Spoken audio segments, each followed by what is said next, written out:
The ache had a specific timeline: 2 years, 4 months, and 12 days. Ilara knew this with the kind of useless, painful precision reserved for astronomers cataloging dead stars or historians memorizing the dates of forgotten battles.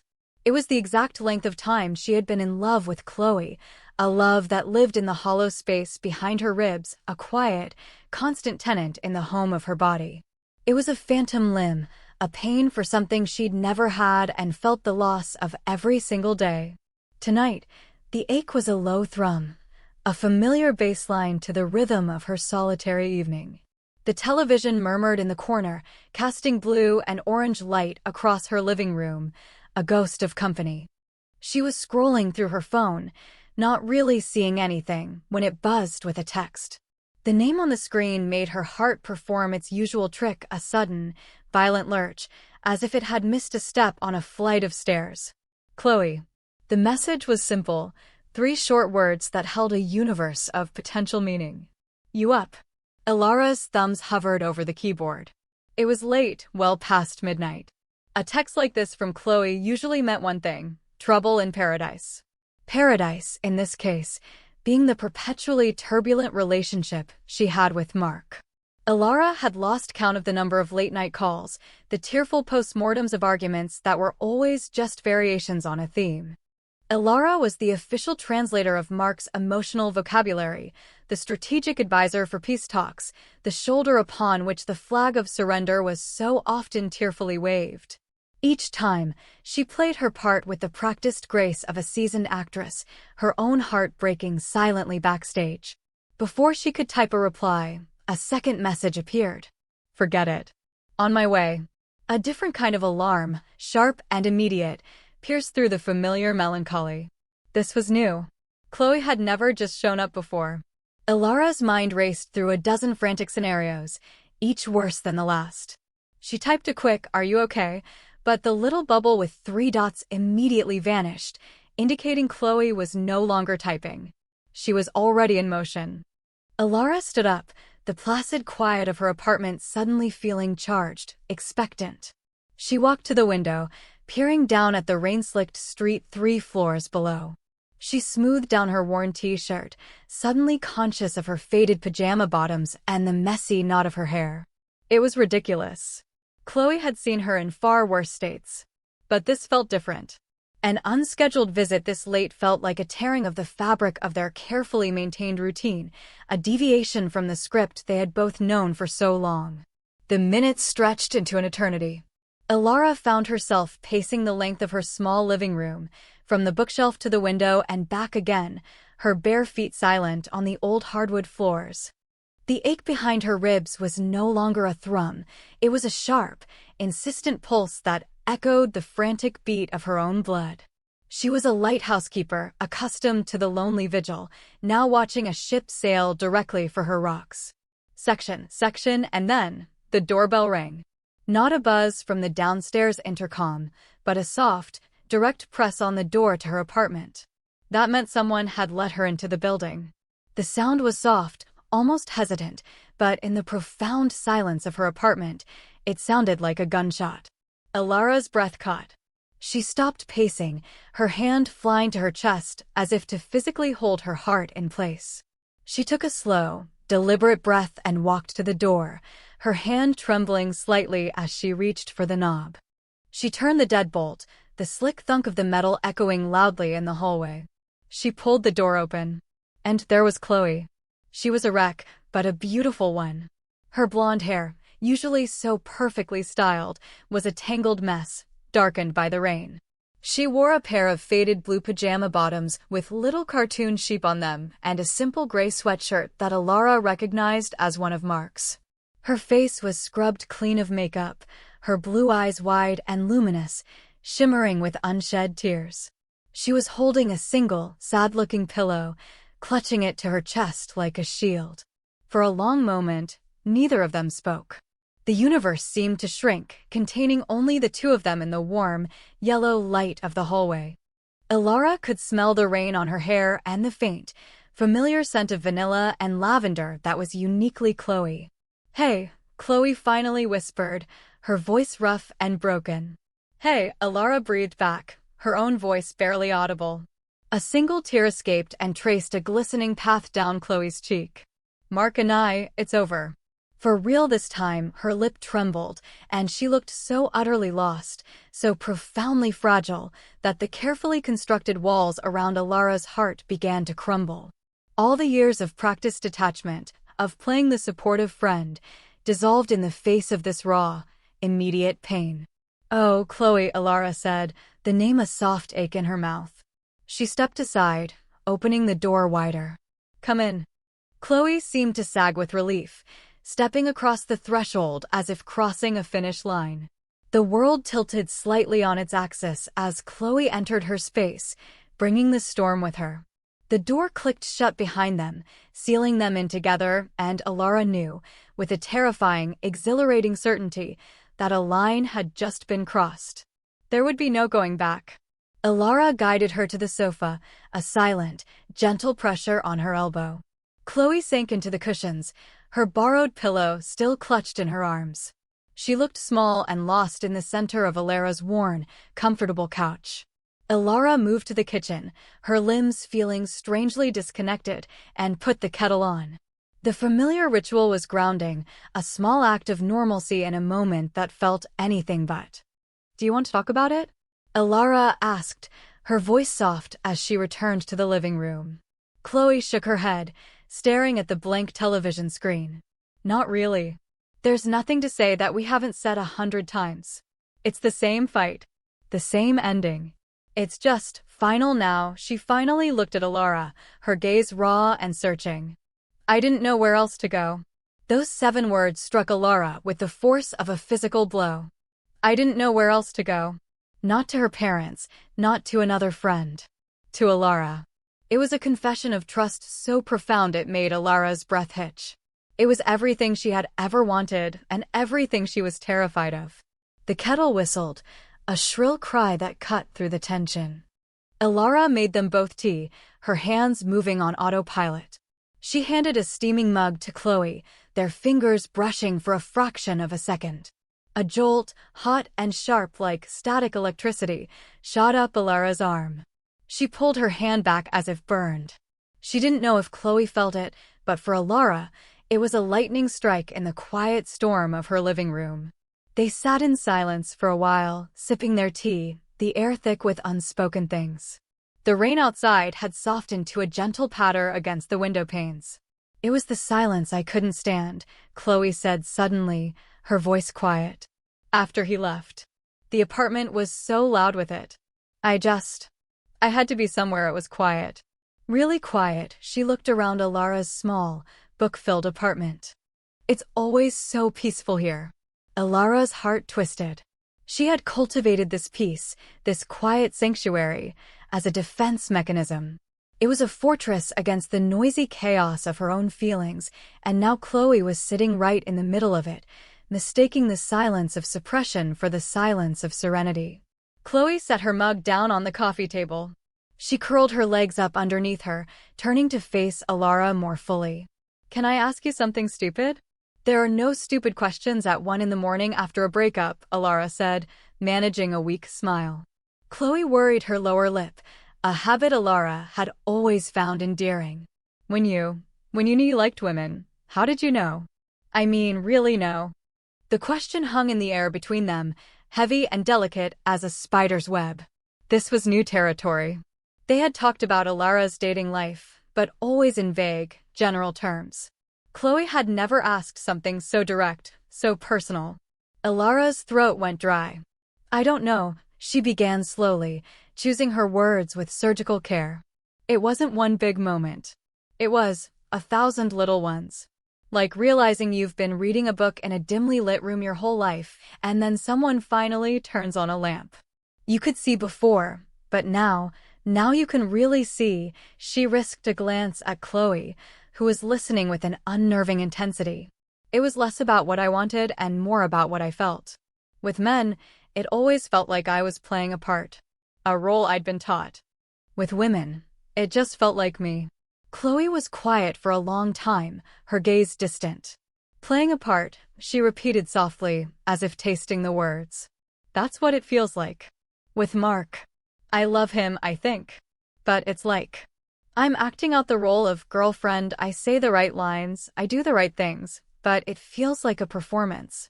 And I'm so tired of performing, L. She used the nickname, L, the one reserved for moments of true intimacy, and it sent another tremor through Alara's carefully composed exterior. What do you do when the person who is supposed to be your person doesn't feel like home?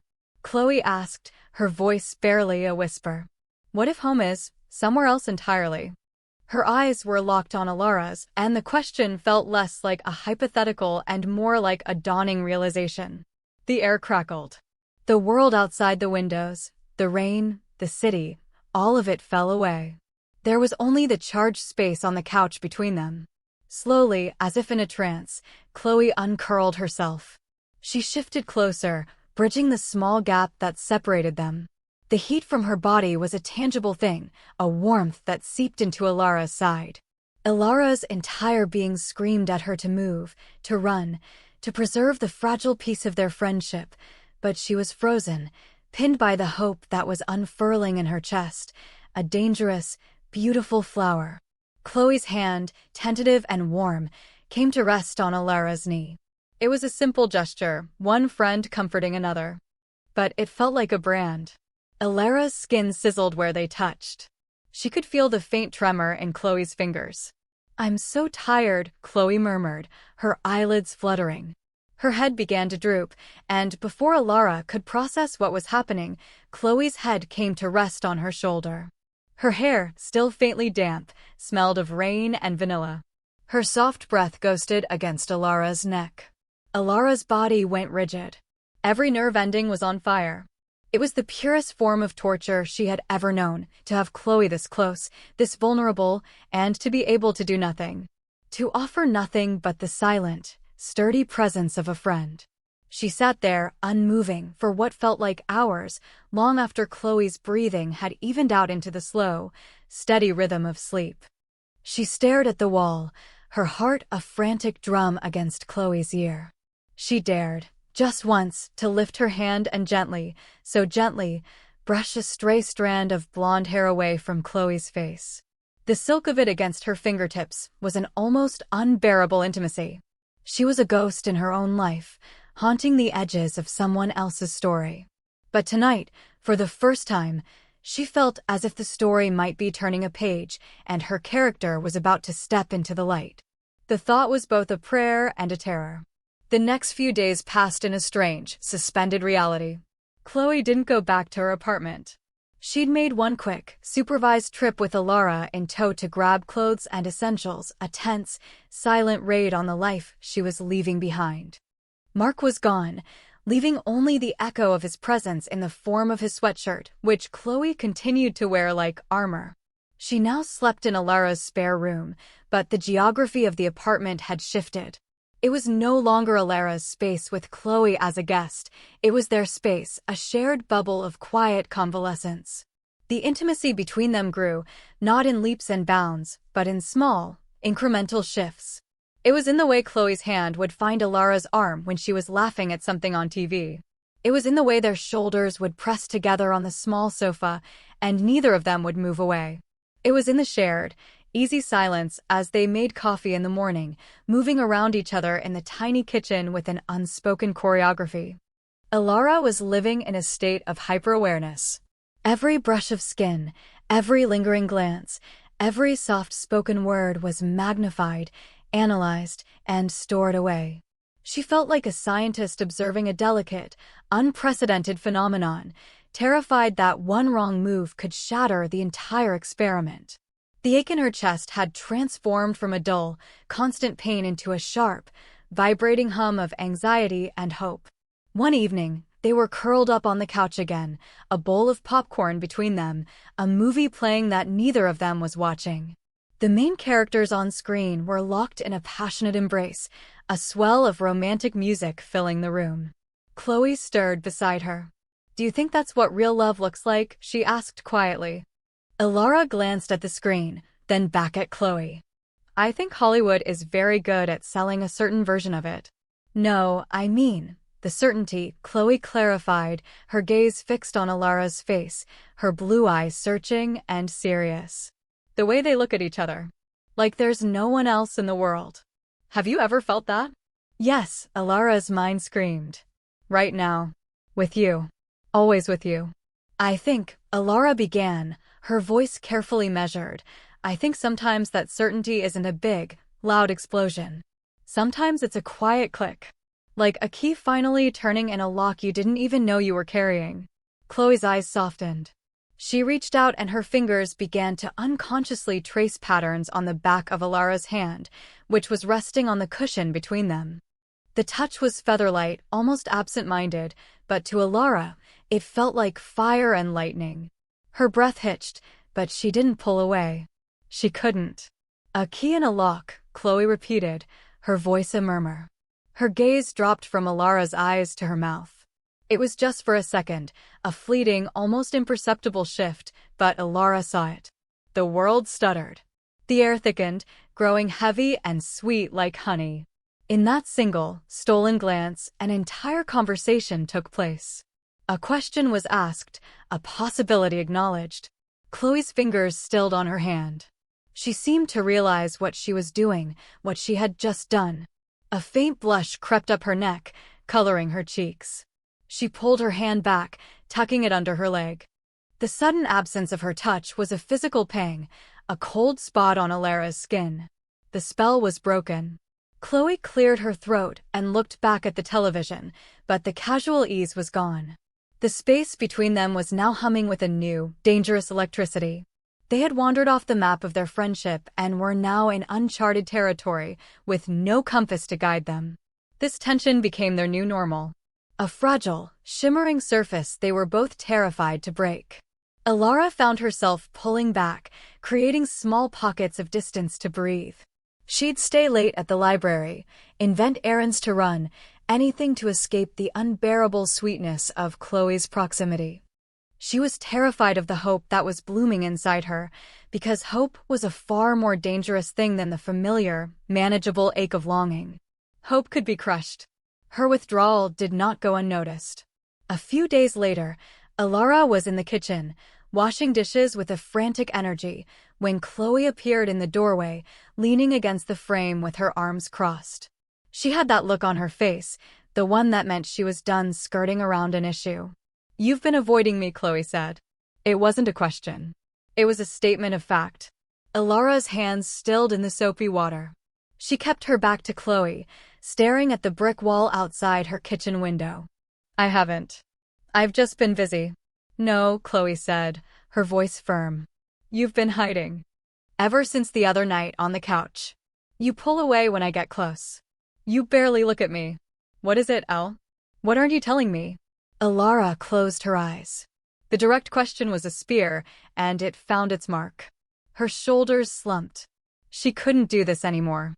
The performance of being just a friend, the pretense, the constant, exhausting effort of it all, it was too much. She turned off the water and dried her hands on a towel, her movements slow and deliberate.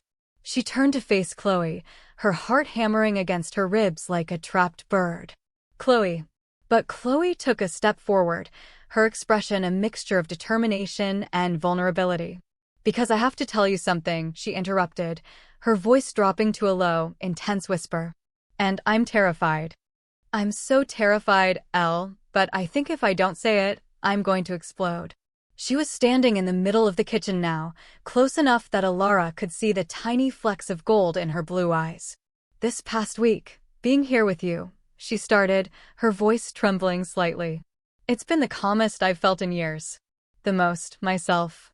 And I started to realize something. The reason it never worked with Mark, the reason it never really worked with anyone, it wasn't them. It was me." Alara held her breath. "I think I've been looking for the wrong things in all the wrong people," Chloe continued, her gaze unwavering. "I've been looking for that loud, explosive Hollywood love. But it's not what I want. It's not what I need." She took another small step, closing the remaining distance between them. Her hands came up to tentatively rest on Alara's arms. Her touch was electric. "What I need is the quiet click. The key in the lock. Tears welled in Chloe's eyes, but they weren't tears of sadness. They were tears of dawning, terrifying clarity. "I've been thinking about that night on the couch," she confessed, her voice barely audible. "And I've been thinking about kissing you." The words fell into the silent kitchen, and the world stopped turning. Ilara's carefully constructed fortress, the one she had spent 2 years, 4 months, and now almost 3 weeks building, turned to dust. All the suppressed feelings, all the silent aches, all the hopeless daydreams rushed into the void. A single, ragged breath escaped Ilara's lips. It was a sound of surrender. "Chloe," she whispered, the name a prayer. The dam inside her finally broke, and the truth, her truth, came flooding out, raw and unstoppable. "Oh, Chloe. I've been in love with you for 2 years, 4 months, and 19 days. The specificity of it, the sheer weight of all that time, hung in the air between them. It wasn't an accusation, it was a confession of a long and patient vigil. Chloe's face crumpled, not with shock or disgust, but with a wave of overwhelming emotion. It was relief. It was awe. It was recognition. A soft, choked sound escaped her throat. "Oh, Elle," she breathed, her thumbs stroking Ilara's arms. "You mean, all this time?" Ilara could only nod, tears finally blurring her vision. The ache that had been her constant companion for so long was transforming, its sharp edges melting away, replaced by a terrifying, soaring hope. "I was so scared," Ilara admitted, her voice thick with emotion. "I was so scared of losing you." "You were never going to lose me," Chloe whispered fiercely. "How could you not know that? You're everything." And then, Chloe's gaze dropped to her lips once more. This time, there was no hesitation. It was a clear and unmistakable destination. The air grew thin, charged with a potent, shimmering energy. The entire universe seemed to hold its breath, waiting. "Can I?"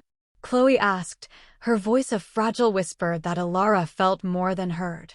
It was a plea for permission, an offering of her own vulnerability. Ilara couldn't find the words. She could only give a small, jerky nod, her heart about to beat its way out of her chest.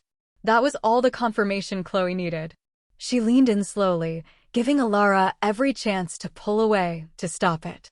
But Ilara was rooted to the spot, leaning into the gravity that had been pulling them together for years.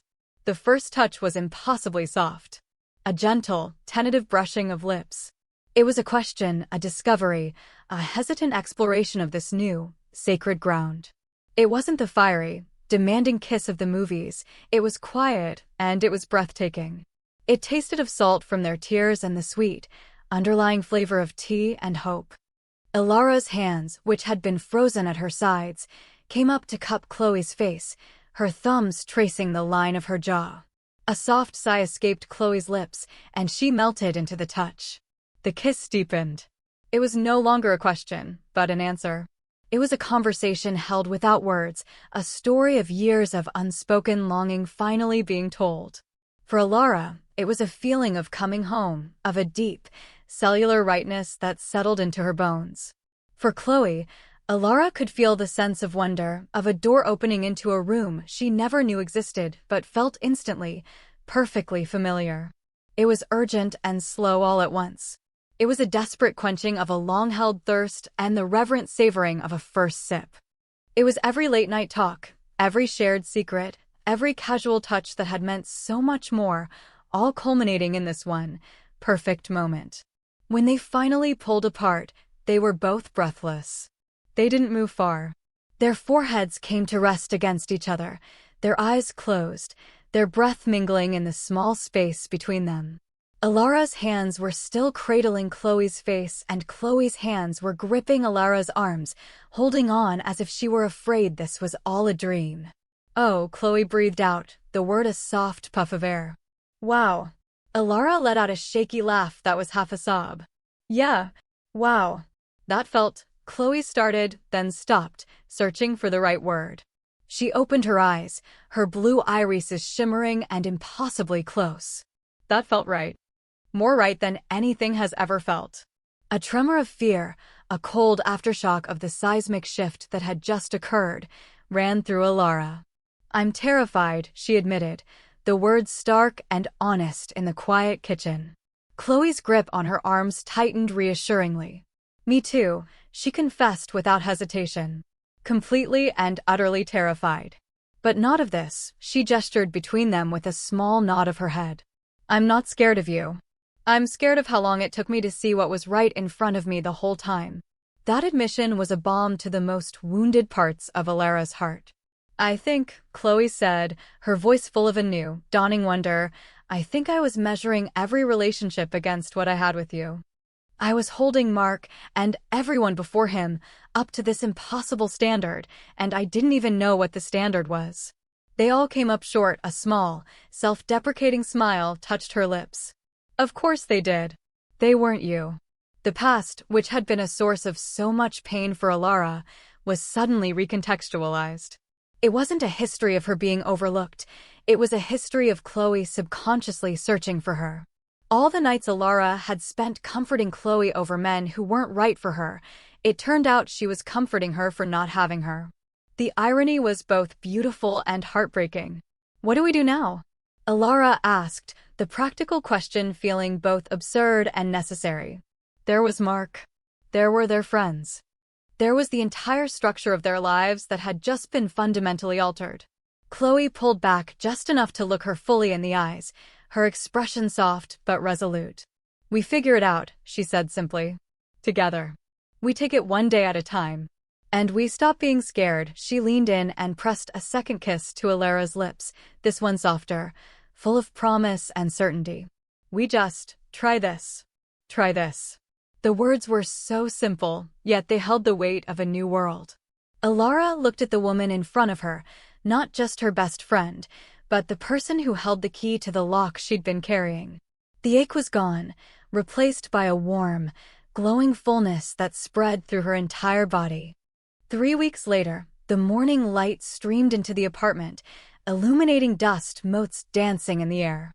The scent of fresh coffee hung heavy and comforting. Alara was at the counter, pouring 2 mugs, when she felt a pair of arms slide around her waist from behind, a chin come to rest on her shoulder. Morning, Chloe murmured into her neck, her voice still thick with sleep. Alara leaned back into the embrace, a contented sigh escaping her. Morning. This was their new normal. It had settled into place with a surprising, beautiful ease. The first few days had been a delicate navigation, full of talking and reassuring and more talking. The conversation with Mark had been difficult but clean, a necessary closing of a chapter.